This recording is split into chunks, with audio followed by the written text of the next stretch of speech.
Hi hello అందరికీ నమస్తే. Welcome to మన 9 టీవీ. నేను మీ క్వశ్చన్ రైజర్ శంకు యాదవ్. ప్రస్తుతం ప్రజలారా ఒకటే విషయం, ఈ వీడియోని పూర్తి స్థాయిలో చూడండి, షేర్ చేయండి, లైక్ చేయండి, సబ్స్క్రైబ్ చేయండి.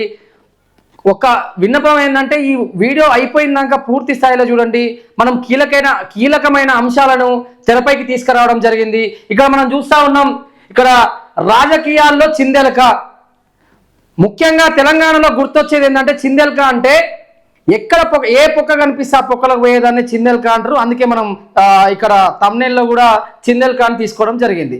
మొత్తానికి గతం ప్రభుత్వం ఏం చేసింది, ఇప్పుడున్న ప్రభుత్వం ఏం చేయబోతా ఉంది, ఈ 50 రోజుల పరిధిలో కాంగ్రెస్ ప్రభుత్వం విఫలం అవుతుందా లేకపోతే సఫలం అవుతుందా అనే దాని మీద అంశాలలో చర్చిస్తే ఎక్కడ చూసినా ఇన్స్టాగ్రామ్లో కావచ్చు, ఫేస్బుక్లో కావచ్చు, యూట్యూబ్లో కావచ్చు, ఎక్కడ చూసినా కూడా మన పాల మల్లారెడ్డి గారి అంశమే కనిపిస్తూ ఉంది. మొన్నటికి మొన్న చూసినాం, మొత్తం బీచ్లల్లా మొత్తం నేను చిల్లవుతున్నా అని చెప్పి గోవాకి పోయినాం. ఎక్కడ చూసినా అవిశ్వాస తీర్మానం పెడతా ఉన్నారు, మా వాళ్ళని ఇబ్బంది పెడతా ఉన్నారు, మా బీఆర్ఎస్ పార్టీ నేతలను ఇబ్బంది పెడతా ఉన్నారు. అందుకే మేము గోవాకు పోయినామని చెప్పి మాట్లాడుతున్న మల్లారెడ్డి గారు, మరి మల్లారెడ్డి గారికి ఎందుకు భయం అవుతా ఉంది? మరి నిజంగా ఈయన ఏమి అవినీతి చేయకపోతే రేవంత్ రెడ్డి గారు ఏమైనా చేస్తారని ఎందుకు భయపడతా ఉన్నారు? చూసుకునే ముందర మల్లారెడ్డి గారు గతంలో ఏం మాట్లాడిరో వినిపించే ప్రయత్నం చేస్తాను నేను ఒకసారి.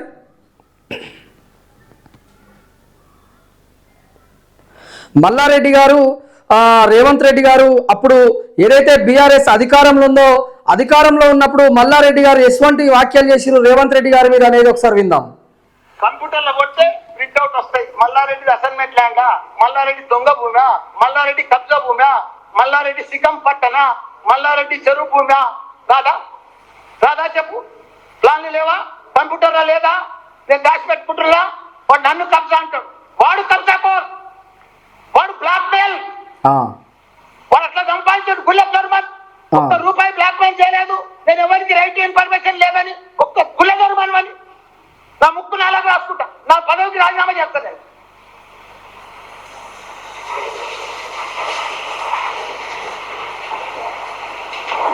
ఇన్ని స్కీమ్లు, దళిత బంధు, మా సీఎం క్లియర్ గా చెప్పిండ హుజూరాబాద్ మొత్తంలో రాష్ట్రంలో 17 లక్షల మంది ఉంటే 17 లక్షల మందికి ఇస్తున్నారు చెప్పిండు దళిత బంధు.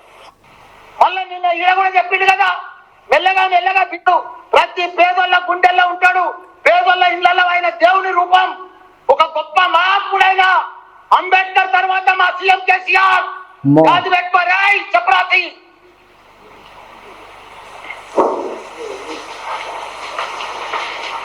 వాడు పెద్ద పీకుడు కదా, వాడు పెద్ద తురుంకాను కదా, అబద్ధాలలో నంబర్ 1 కదా, బ్లాక్ మెయిల్ లో కూడా నంబర్ 1 కదా, అన్నిట్లల్లా పట్టమాజ వ్యవహారంలో కూడా నంబర్ 1 కదా. నేను వాటితో సవాల్ చేస్తున్నా, దమ్ము ధైర్యం ఉంటే ఛాలెంజ్ చేస్తున్నాం అంతటి, ఛాలెంజ్ చేస్తున్నాం అంతటి, ఛాలెంజ్ చేస్తున్నాం అంతటి. సాలే అరే సాలే రారా గుట్లే, అరే సాలే రేవంత్, రేపు నేను రాజీనామా చేస్తా, నా మంత్రి పదవికి రాజీనామా చేస్తా. సో ఇన్ని మాటలు మాట్లాడిన మల్లారెడ్డి గారిని మరి నిజంగా కాంగ్రెస్ పార్టీలోకి తీసుకుంటారా? అసలు సీఎం గారి గురించి అసలు మల్లారెడ్డి గారు ఏమన్నారు? అసలు మల్లారెడ్డి గారికి ఇప్పుడు ప్రస్తుతం ఉన్న రేవంత్ రెడ్డి గారికి పంచాయతీ ఏంది? ఇక్కడ మల్లారెడ్డి ఎంపీగా పోటీ చేస్తా అని చెప్పి అనేక యూట్యూబ్ ఛానల్లో మనం చూస్తూ ఉన్నాం. అసలు మల్లారెడ్డి ఎంపీగా ఎందుకు పోతా ఉండు? ఎమ్మెల్యే గెలిచిన మల్లారెడ్డి, రేవంత్ సీఎం ఉన్నారు, రేవంత్ సీఎం ఉండి ఈ రేవంత్ ఆధ్వర్యంలో సీఎం మరి ఇన్ని మాటలు మాట్లాడింది కదా, ఇందాక మనం విన్నాం. ఇన్ని మాటలు మాట్లాడిన మల్లారెడ్డిని మరి రేవంత్ రెడ్డి గారు మరి కాంగ్రెస్ పార్టీలకు తీసుకుంటారా అనే అంశం పక్కకు పెడితే, ఈయన నిన్న గోవాకు పోయి గోవా నుంచి ఉటావుటిగా దుబాయ్ పోయిండు. దుబాయ్కి ఎందుకు పోయిండు? అసలు మల్లారెడ్డి బీజేపీ వాళ్ళతో ఎందుకు కాంటాక్ట్లా ఉండు? అసలు కేటీఆర్ ఎందుకు సీరియస్ వార్నింగ్ ఇస్తుండు? ఉటావుటిగా నువ్వు ఎంపీగా పోటీ చేయి, ఎమ్మెల్యేకి రాజీనామా చేయని కేటీఆర్ మల్లారెడ్డికి ఎందుకు చెప్తా ఉండు అనే క్వశ్చన్ మార్కులు మన ముందు ఉన్నాయి. సో నేనేమంటా అంటే, మల్లారెడ్డి ఇన్ని మాటలు మాట్లాడిండు కాబట్టి నిజంగా రేవంత్ రెడ్డి మరి అన్ని మాటలు ఆయన ప్రతిపక్షంలో ఉన్నప్పుడు పడిండు కాబట్టి మరి నిజంగా మల్లారెడ్డి గారిని రేవంత్ వర్గం తీసుకోకపోవచ్చు. ఇక్కడ కాంగ్రెస్ పార్టీలో ఉన్న ఉత్తమ్ కుమార్ రెడ్డి గారితో మల్లారెడ్డి కాంటాక్ట్లో ఉన్నారని ఒక కీలకమైన అంశం కనిపిస్తా ఉంది. రేవంత్ టీం ఏమంటా ఉందంటే మల్లారెడ్డికి బహుశా 600 ఎకరాల భూమి కావచ్చు, ఒక 17 కాలేజీలు కావచ్చు, 10 స్కూళ్ళు కావచ్చు, 2-3 హాస్పిటల్ కావచ్చు. ఇవన్నీ ఎక్కడి నుంచి వచ్చినాయి, మరి ఎట్లా వచ్చినాయి అని చెప్పి గతంలో రేవంత్ రెడ్డి గారు అనేక ఆరోపణలు చేసిండు. మరి ఇక్కడ మల్లారెడ్డి గారు గతంలో ఏమన్నారు, రేవంత్ రెడ్డి బ్లాక్ మెయిలర్, ఆయన ఆర్టీఐ వేసి నా దగ్గర ఆయన కూతురు పెళ్లికి నన్ను బ్లాక్మెయిల్ చేసి డబ్బులు తీసుకున్న రేవంత్ రెడ్డి ఈయన బ్లాక్మెయిలర్ అని చెప్పి మన చామకూర మల్లారెడ్డి గారు మాట్లాడిన విషయం మనకు అందరికీ తెలిసిందే. మరి ఆర్టీఐ ఎందుకు వేసిండు, ఈయన ఎందుకు డబ్బులు ఇచ్చిందనే కోణంలో కూడా మనం ఆలోచించాలి. నిజంగా ఎస్సీ ఎస్టీల భూములు మల్లారెడ్డి కబ్జా పెట్టిండు కాబట్టి రేవంత్ రెడ్డి ఆర్టీఐ వేసినట్టు, రేవంత్ రెడ్డి బెదిరిస్తే ఈయన డబ్బులు ఇచ్చిందంటే మరి ఖచ్చితంగా ఈయనకు కూడా కుంభకోణం ఉందా లేదా అనే అంశం మీద కూడా ప్రజలు, విద్యావంతులు, మేధావులు ఆలోచించాల్సిన అవసరం ఉంది. మరి ఎందుకు ఎంపీగా పోటీ చేద్దాం అనుకుంటున్నాడు మల్లారెడ్డి అంటే, మళ్ళీ బీజేపీలకు పోతే నేను డబ్బులున్నాయి కాబట్టి ఏదన్నా మంచి పార్లమెంట్ సెగ్మెంట్లో పోటీ చేసి నేను ఎంపీగా గెలిచి బీజేపీకి మద్దతు ఇస్తే కేంద్రం నుంచి రాజకీయం చేయొచ్చు. ఎందుకు కేంద్రం నుంచి రాజకీయం చేయొచ్చు అని మల్లారెడ్డి అంటుందంటే, మరి కవిత లిక్కర్ స్కామ్ కావచ్చు, మరి ఎందుకు కవితను అరెస్ట్ చేయలేదు, బీజేపీ అండ ఉంది కాబట్టే మరి కవితను అరెస్ట్ చేయలేదు, మన నా పరిస్థితి కూడా అంతే అని మల్లారెడ్డి ఆలోచిస్తున్నట్టు తెలుస్తూ ఉంది. మరి నిజంగా చామకూర మల్లారెడ్డి గారు ఎంపీగా పోటీ చేస్తే నిజంగా గెలుస్తాడా, అసలు ఎందుకు మల్లారెడ్డి ఆగమయ్యే పరిస్థితి కనిపిస్తూ ఉంది, ఎందుకు మల్లారెడ్డి అనేక ఆరోపణలు వినిపిస్తూ ఉన్నాయి, మల్లారెడ్డి ఎందుకు బీజేపీకి పోదామనుకుంటుండు, అసలు ఎందుకు ఎంపీగా పోటీ చేద్దామనుకుంటుండు. సో ప్రజలారా, ఇక్కడ మనం గుర్తించాల్సిన అంశం ఏంటంటే, చిందెల్క అని మనం ఎందుకు అన్నామంటే, మరి చిందెల్క ఏం చేస్తాడంటే ఎక్కడ పొక్క కనిపిస్తే అక్కడికి పోతుంది. మల్లారెడ్డి మరి గతంలో యూట్యూబర్లు కావచ్చు చాలా మంది అంగూటి అంటుంటే నన్ను అనేక పేర్లు పెట్టి నన్ను బాధ పెడుతున్నారు, నేను పూలమీన అని చెప్పి అనేక సార్లు మాట్లాడుతూ ఉండు. అనేక మంది రేవంత్ రెడ్డి కూడా గతంలో అన్నారు ఈయన ఒక పెద్ద జోకరు, ఈయన ఒక బ్రోకరు, ఈయన భూముల బ్రోకరు, రాజకీయ జోకరు అని చెప్పి ఒక ఆరోపణ కూడా చేసినట్లు మనం చూస్తూ ఉన్నాం. మరి మొత్తానికి మరి మల్లారెడ్డి దారెటు, అసలు మల్లారెడ్డి ఎందుకు దుబాయ్ పోయిండు, అసలు మల్లారెడ్డి ఇన్ని కోట్ల ఆస్తులు ఎలా సంపాదించిండు, మరి దీని వెనుక ఉన్న రాజకీయం ఏంది. ప్రజలారా, ఇక్కడ గుర్తించాల్సింది ఏంది అంటే, వీళ్ళు ఈ ప్రజాస్వామ్యాన్ని లూటీ చేసి ప్రజల కాడున్న సొమ్మును తీసుకొని ఇవాళ ఈ పార్టీ అధికారంలో ఉంటే ఈ పార్టీకి పోతారు, ఆ పార్టీ అధికారంలో ఉంటే ఆ పార్టీకి పోతారు. మరి ఈ కాంగ్రెస్ ప్రభుత్వం మరి నిజంగా చామకూర మల్లారెడ్డి గారికి అవకాశం ఇస్తే, రేవంత్ రెడ్డి గారు అవకాశం ఇస్తే, మరి రేవంత్ రెడ్డి గారికి మరి డబ్బులు ఇచ్చే మరి మల్లారెడ్డి పోయిందనే వార్తలు అయితే ఖచ్చితంగా వస్తాయి.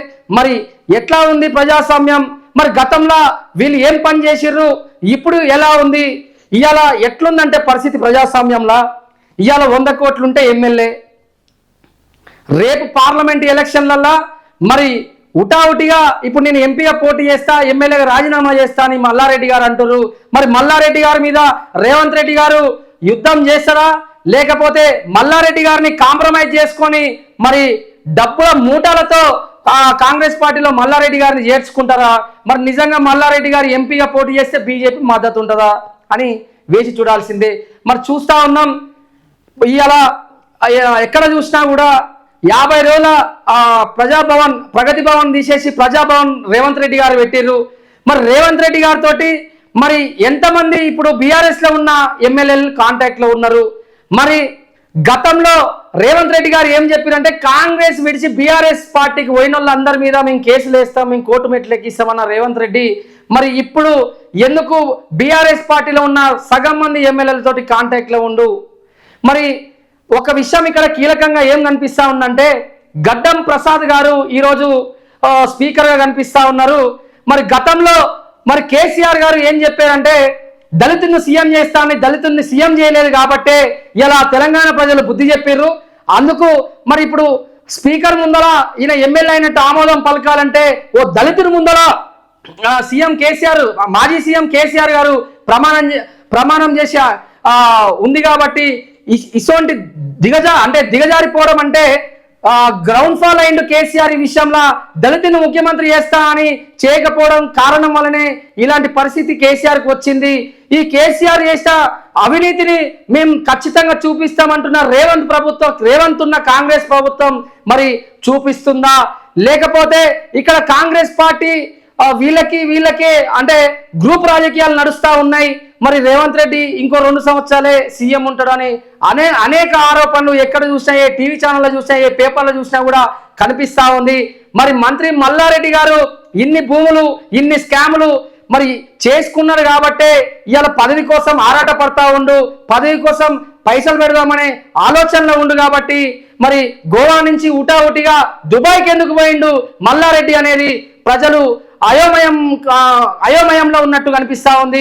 మరి నిజంగా మల్లారెడ్డి బీజేపీలో పోతే ఏమవుతుంది?